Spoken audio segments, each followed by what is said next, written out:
The purpose of this video is to review what Tony Dwyer had to say in this clip regarding the price of the S&P 500 and recessions. So this is Tony Dwyer, and Tony Dwyer is Canaccord Genuity's chief market strategist.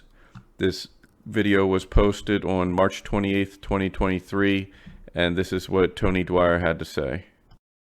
Your explanation for why you say you expect the S&P to test its October lows by midsummer, and could it go beyond that?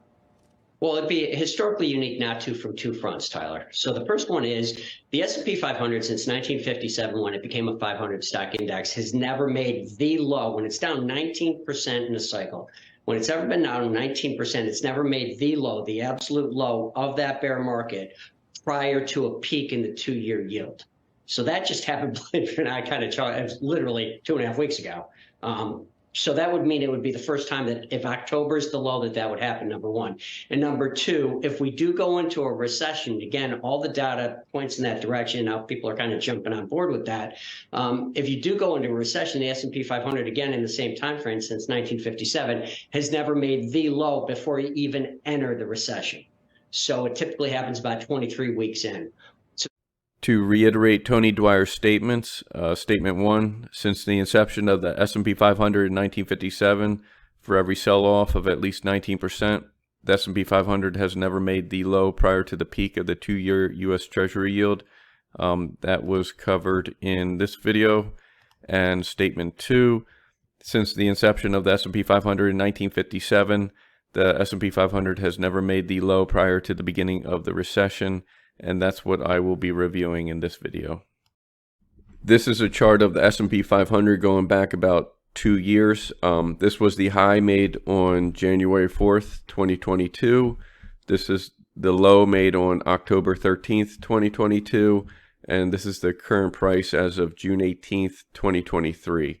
And according to Tony Dwyer's second statement, if a recession is announced to have begun after this October 13, 2022 low, and the market goes on to make a new high, and then the recession ends, then it will be the first time since the inception of the S&P 500 in 1957 where the market made the low prior to the beginning of the recession. The S&P 500 was founded on March 4th, 1957. The S&P 500 price data was taken from Yahoo Finance, and they extrapolated back to 1927.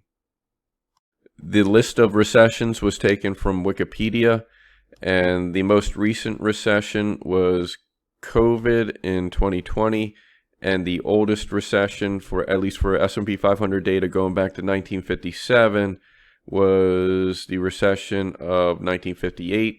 And if one were to extrapolate S&P 500 data back to the 1920s, then the oldest recession was the Great Depression. Two things to note regarding recessions. Oftentimes, the beginning of the recession is announced after when it actually begins, and same thing with when it ends. And also, you don't get a precise date as far as the beginning and end of the recession. The range is the month and year the recession begins, and month and year the recession ends. So as far as the beginning date of the recession, I took the first day of the month where the recession began, and then the last day of the month where the recession ended. This is a list of S&P 500 sell-offs of at least 19%.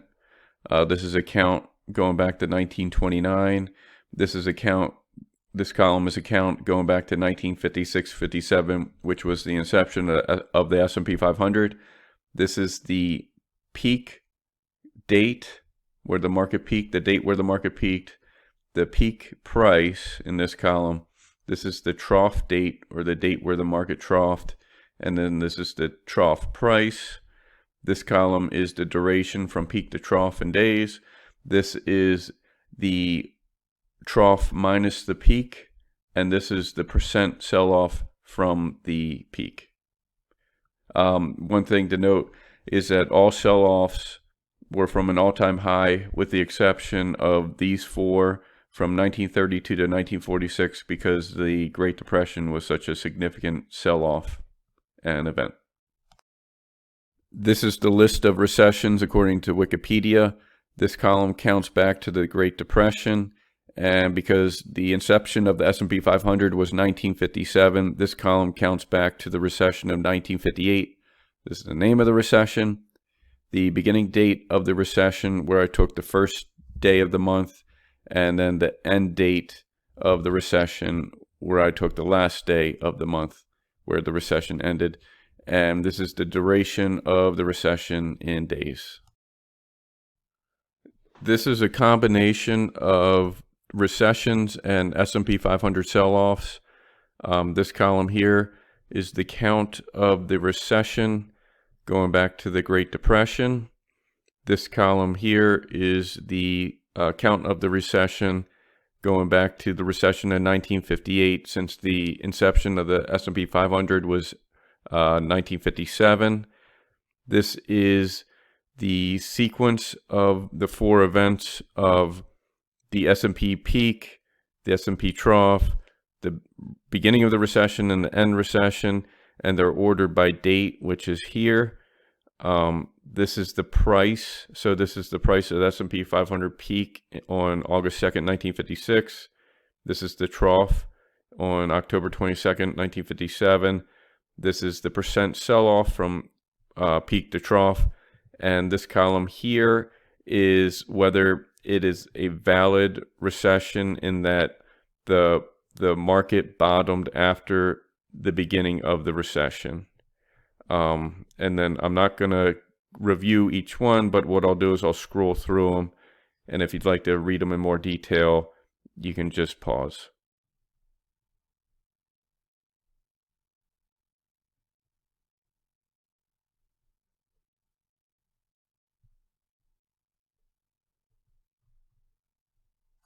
These are the observations from 1957 to 2023. There have been 10 recessions. In all 10 recessions, the S&P 500 troughed or made the low after the beginning of the recession.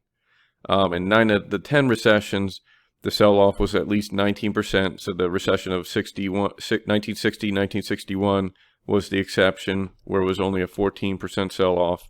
In 9 of the 10 recessions, the S&P 500 peaked prior to or within the same month of the beginning of the recession.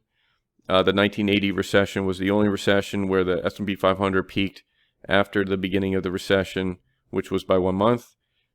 In 2 of the 10 recessions, the S&P 500 peaked within the same month of the beginning of the recession. There have been 4 S&P 500 sell-offs from an all-time high of at least 20% without a recession, including the 1987 sell-off of 35.9%. The early 2000s, or the dot-com bubble recession, was the only recession where the market troughed after the end of the recession. And the longest duration from the S&P 500 peak to the beginning of the recession was 12 months, which occurred 3 times. And this is just a tally of the sequence of combinations as far as the peak and trough and recession begin and end.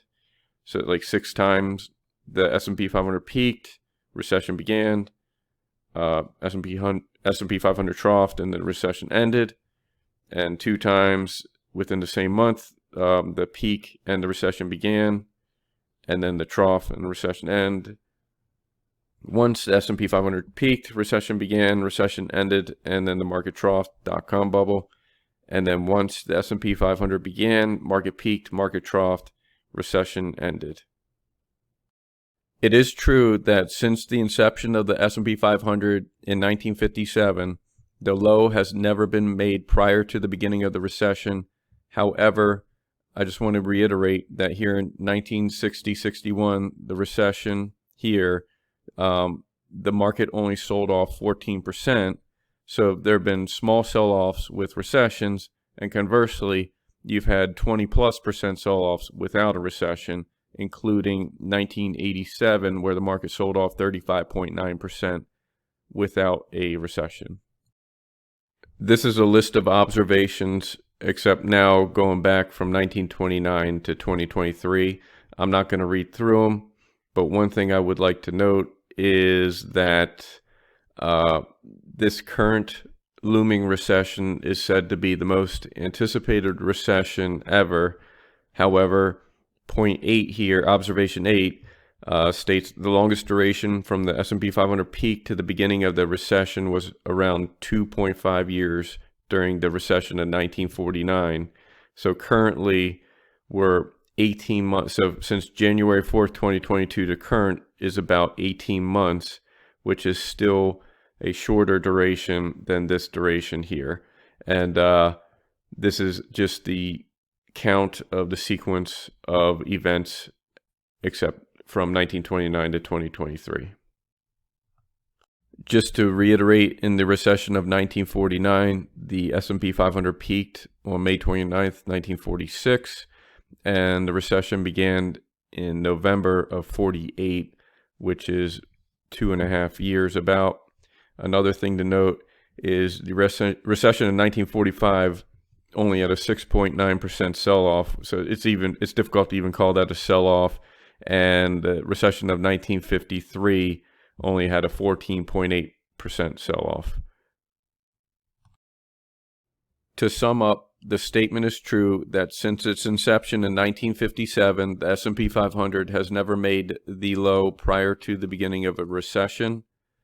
However, it should be noted that there have been recessions without major sell-offs of, say, 19+%, and also there have been major sell-offs of over 19% without a recession.